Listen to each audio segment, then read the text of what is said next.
Hello friends, आप सबका स्वागत है हमारे यूट्यूब चैनल पे। तो दोस्तों, आज हम लोग क्या करने वाले हैं वो आपके सामने लिखा हुआ है क्वेश्चन।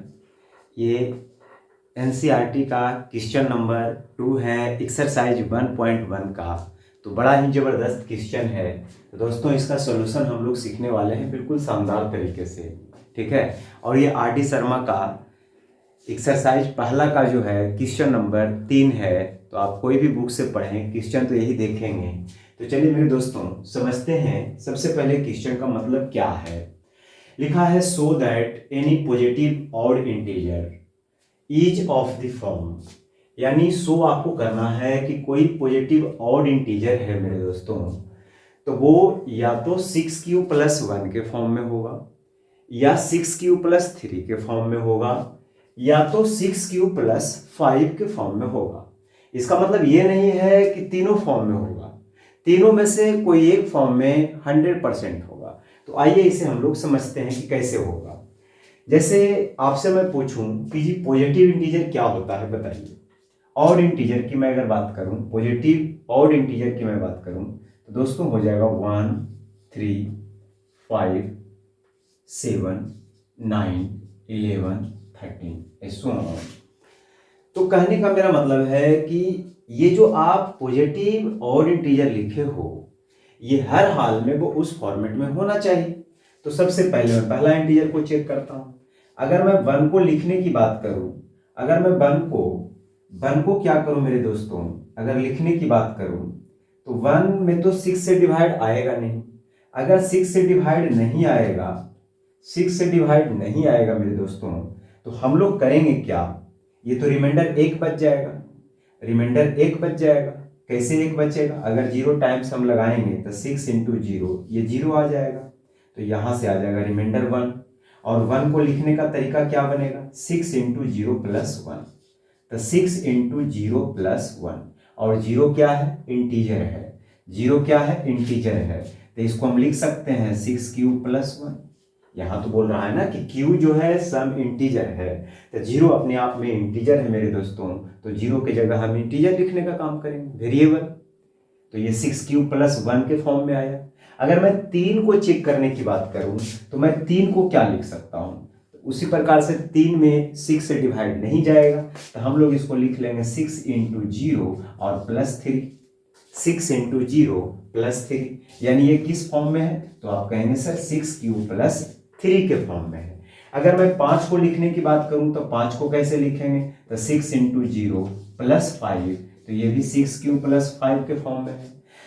अब क्या होगा कि यही सब चीज बार बार रिपीट करता हुआ रहेगा। जैसे देखिए, अगर 7 को आप लिखने जाओगे तो आप 7 को क्या लिख सकते हो, तो 6 से तो डिवाइड चला जाएगा 7 में।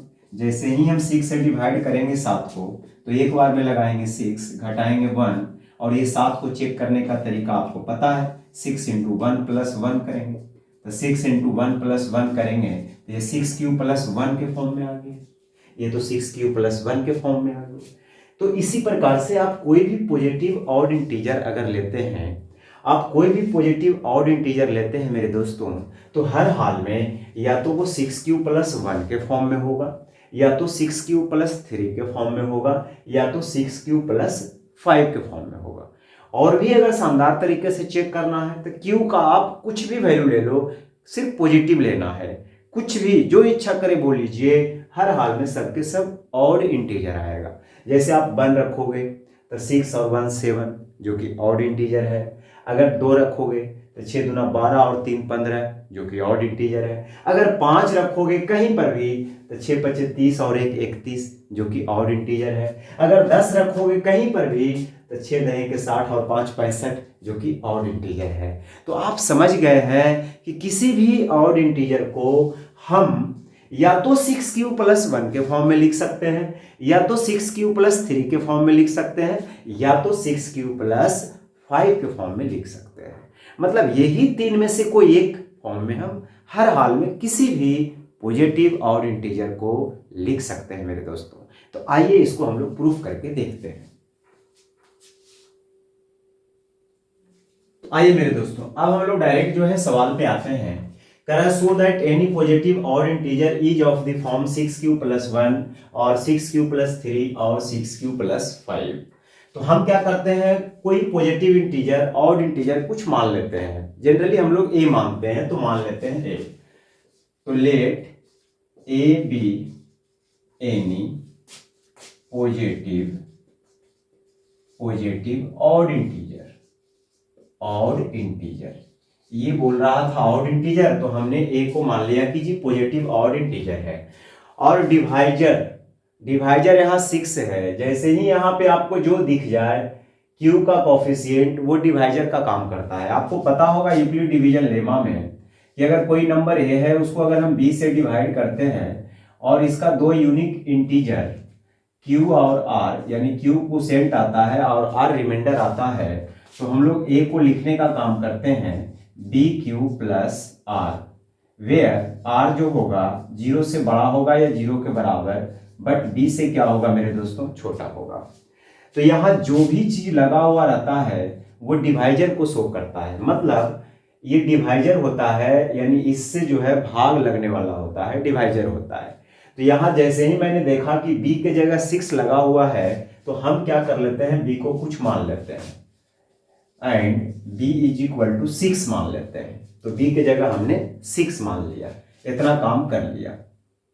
देन इसके बाद इसका दो यूनिक इंटीजर आएगा Q और R, यानी जैसे ही आप किसी नंबर को किसी नंबर से डिवाइड करते हो तो हर हाल में उसका कुछ ना कुछ कोसेंट बनेगा और उसका रिमाइंडर बनेगा, और वो अपने आप में यूनिक होता है। किसी भी नंबर को आप डिवाइड कर रहे हैं तो कोसेंट एक नंबर के लिए एक ही कोसेंट बन सकता है, डिफरेंट कोसेंट नहीं हो सकता है, रिमाइंडर नहीं हो सकता है, तो यूनिक होता है। तो then there unique integers Q and R such that क्या होगा मेरे दोस्तों, तो A is equal to BQ plus R होगा। तो यहाँ B तो हम लिखेंगे नहीं, B के जगह हमने 6 लिख लिया है, यानी B के जगह हमने क्या किया है, 6 कर दिया है। नंबर A मान लिया है, उसको 6 से डिवाइड किया है और हमने ऐसा मानकर चला है कि इसका कुछ ना कुछ कोसेंट आएगा, तो Q आएगा और रिमाइंडर जो है इसका R आएगा। तो A को लिखने का क्या तरीका बनेगा, तो आपको पता है कि A को लिखने का तरीका बनेगा डिवाइजर और कोसेंट को आपस में मल्टीप्लाई करके रिमाइंडर को ऐड कर देते हैं, यही तरीका बनेगा ना। तो हम लोग A को लिख लेंगे 6Q plus R, where R जो होगा मेरे दोस्तों, वेयर R जो होगा हर हाल में आप जिससे डिवाइड कर रहे हो, जैसे यहाँ 6 से डिवाइड कर रहे हो तो रिमाइंडर तभी होगा जब 6 से छोटा होगा। अगर 6 या 6 से बड़ा होगा तो फिर से हम डिवाइड कर देंगे। तो रिमाइंडर तब बोला जाता है जब डिवाइजर से छोटा होता है, यानी हर हाल में जिससे हम डिवाइड कर रहे हैं उससे छोटा होगा, या कभी कभी इसका वैल्यू पूरा पूरी कट जाएगा तो 0 भी हो सकता है। तो यहाँ पे लिखने का काम करेंगे R का जो वैल्यू होगा वो 0 से बड़ा या 0 के बराबर होगा, लेकिन हम जिससे डिवाइड कर रहे हैं, जैसे यहाँ 6 से डिवाइड कर रहे हैं तो रिमाइंडर 6 से क्या होगा, छोटा होगा। यानी अगर मैं R का पॉसिबल वैल्यूज आपसे पूछूं, अगर मैं पॉसिबल वैल्यू पूछूं मेरे दोस्तों कि पॉसिबल वैल्यूज बताइए ऑफ R, तो आप क्या कहेंगे, आप कहेंगे 0 से लेकर 5 तक होगा, क्योंकि 6 से छोटा है। यानी 0 हो सकता है, 1 हो सकता है, 2 हो सकता है, 3 हो सकता है, 4 हो सकता है, 5 हो सकता है, इससे ज्यादा तो हो नहीं सकता है रिमाइंडर, क्योंकि आप 6 से किसी नंबर को डिवाइड करेंगे या तो वो नंबर पूरा पूरी कट जाएगा, पूरा पूरी कट जाएगा तो रिमाइंडर 0 होगा, या तो 1 बचेगा, 2 बचेगा, 3 बचेगा, 4 बचेगा या 5 बचेगा, 6 तो बच नहीं सकता है पक्का। अब हम लोग क्या करते हैं, बारी बारी से R का वैल्यू जो है इसमें रखने का काम करते हैं। तो अब हम लोग क्या करेंगे, यूक्लिड डिवीजन एल्गोरिथम का यूज करेंगे। तो why Euclid division algorithm. Lemma और एल्गोरिथम में क्या अंतर होता है, तो लेमा जो होता है एक प्रूवन स्टेटमेंट होता है, कोई एक स्टेटमेंट होता है। जब हम लेमा का यूज करके बहुत सारे स्टेप्स को फॉलो कर रहे होते हैं, तो ऐसे कंडीशन में उस सारे स्टेप्स को, वेल डिफाइंड स्टेप्स को मेरे दोस्तों एल्गोरिथम बोलने का काम करते हैं। तो एल्गोरिथम क्या है, तो लेमा का कॉम्बिनेशन है, यानी लेमा जो है किसी एक स्टेप का नाम है, ठीक है। और जो एल्गोरिदम है वो सारे स्टेप्स का कॉम्बिनेशन है, यानी सारे स्टेप्स को स्टेप बाय स्टेप जो है किसी चीज को सोल्व करने के लिए अगर हम लोग यूज करते हैं तो उसको एल्गोरिदम बोलने का काम करेंगे। तो इसमें कंफ्यूजन नहीं होना है। ओके, चलिए तब हम लोग जो है यूक्लिड डिवीजन लेमा का यूज करके बहुत सारे स्टेप्स को फॉलो करेंगे और सारे स्टेप्स को बोलने का काम करेंगे एल्गोरिदम। ठीक है, अब आइए समझिएगा। तो सबसे पहले हम लोग क्या करते हैं मेरे दोस्तों, केस फर्स्ट में व्हेन आर के जगह हम लोग लिखने का काम करते हैं 0। तो आर के जगह अगर 0 लिखेंगे तो ए का वैल्यू मेरा क्या बनेगा, तो आप कहेंगे सर 6Q प्लस आर के जगह रख लो 0, तो ये 6Q आ जाएगा। अच्छा 6Q क्या है, तो आप कहेंगे सर इवन नंबर है। 6Q क्या है, इवन नंबर है। Q के जगह कोई भी पॉजिटिव इंटीजर आप रखते हो और बाहर जब 6 निकला हुआ है तो हर हाल में 2 से पूरा पूरी कटेगा, यानी ये अपने आप में क्या है, इवन है। तो हम यहां बोल सकते हैं विच इज इवन नंबर, ये तो इवन नंबर है। अब केस सेकेंड में हम लोग क्या करेंगे, केस सेकेंड में करेंगे क्या मेरे दोस्तों, आर के जगह हम लोग अगर जो है 1 रखने का काम करेंगे। तो जैसे ही आर के जगह 1 रखेंगे तब क्या होगा, तब जो होगा यानी देन, यहां भी लिख सकते हैं देन, यानी a इज इक्वल टू हो जाएगा 6 इंटू क्यू अब प्लस जो r है यहां पे 1 हो जाएगा। आप ये मुझे बताइए कि ये तो अपने आप में 6Q अपने आप में इवन है, ये अपने आप में इवन है और आपने उसमें जोड़ दिया 1, तो किसी भी इवन में अगर आप 1 जोड़ देते हैं तो वो बन जाता है फाइनली ऑड। वो क्या बन जाता है, ऑड बन जाता है। वो क्या बन जाता है मेरे दोस्तों, ऑड नंबर बन जाता है। यानी ऑड नंबर जो आ गया वो 6Q प्लस 1 के फॉर्म में आ गया और हम ऐसा मानकर चले हैं कि ए जो है एक ऑड नंबर है। यहां पे क्या था कि राइट साइड क्या था, इवन आ गया था और लेफ्ट साइड ए को हमने क्या माना था, ऑड माना था। तो यहाँ पे इक्वल नहीं होगा, यानी ये जो है अपने आप में इवन है। लेकिन यहाँ पे ए को मैंने ऑड मानकर चला था और राइट साइड भी क्या आ गया, ऑड नंबर आ गया। तो ऑड नंबर आ गया किस फॉर्म में, 6Q प्लस 1 के फॉर्म में, यानी हम कह सकते हैं विच इज ऑड नंबर। अब हम लोग आगे बढ़ने का काम करते हैं, केस जो है आगे बढ़ने का काम करते हैं मेरे दोस्तों, तो समझने की कोशिश करेंगे आप। अगला केस हम लोग चलते हैं लेकर केस थर्ड में हम लोग क्या करेंगे, आर के जगह 2 रखने का काम करेंगे। तो when R is equal to 2, जैसे ही आप 2 रखेंगे तब ए का वैल्यू जो आ जाएगा मेरे दोस्तों, यहां पे 6Q प्लस 2 आ जाएगा, 6Q प्लस 2 आ जाएगा। और आपको पता है कि 6Q क्या है, एक इवन नंबर है। 6Q क्या है, एक इवन नंबर है। या ऐसे आप नहीं समझ रहे हैं तो इसको क्या करिए, 2 कॉमन निकाल लीजिए, तो यह आ जाएगा 3Q प्लस 1। तो आप यहां देखने का काम ये कर रहे हैं कि ये तो अपने आप में इवन है, ये तो अपने आप में इवन है और इवन नंबर को किसी भी नंबर से मल्टीप्लाई करेंगे मेरे दोस्तों तो वो भी अपने आप में इवन ही होता है। चाहे आप इवन को ऑड से करो या इवन को इवन से करो तो वो अपने आप में इवन होता है। तो फाइनली जो ये आ गया, ये तो इवन नंबर आ गया।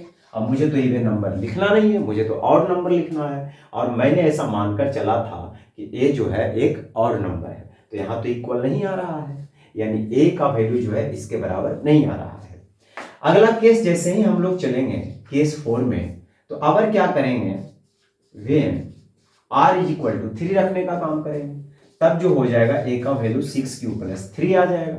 और आपको अभी पता है कि 6Q इवन है, 6Q अपने आप में इवन है और इसमें जोड़ दिया आपने 3, तो इवन में 3 जोड़ दिया यानी ऑड जोड़ दिया। तो इवन में कभी भी आप ऑड जोड़ते हैं, कोई भी इवन में देख लीजिए, ऑड जोड़कर रिजल्ट हमेशा ऑड नंबर ही आएगा। रिजल्ट हमेशा क्या आएगा, ऑड नंबर ही आएगा। तो यहां आप देखते जा रहे हैं कि 0 जब आपने रखा तो ये इवन नंबर आ गया और 1 जब आपने रखा तो ये ऑड आ गया, फिर जो है 2 रखा तो ये इवन आ गया और 3 रखा तो ये ऑड आएगा। तो ये अल्टरनेट क्या होता जाएगा, चलता जाएगा। तो सिमिलरली हम आगे ये कह सकते हैं कि जैसे मैंने ले आया कि 6Q प्लस 1 और 6Q प्लस 3, तो हम आगे ये भी कह सकते हैं कि 6 क्यू प्लस 5 क्या होगा, ऑड इंटीजर होगा।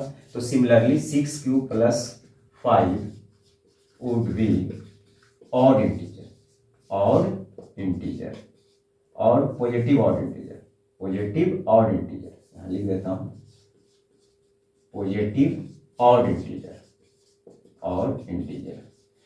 फाइनली बात हम लोग पूरा प्रूफ कर चुके हैं। तो यहां आप नीचे स्टेटमेंट क्या लिख देंगे, नीचे हेंस हम कह सकते हैं hence any positive odd integer is of the form 6 q plus 1 और 6 क्यू प्लस 3 और 6 क्यू प्लस 5। यानी कोई भी पॉजिटिव ऑड इंटीजर को हम 6 क्यू प्लस 1 या 6 क्यू प्लस 3 या 6 क्यू प्लस 5 के रूप में लिख सकते हैं मेरे दोस्तों।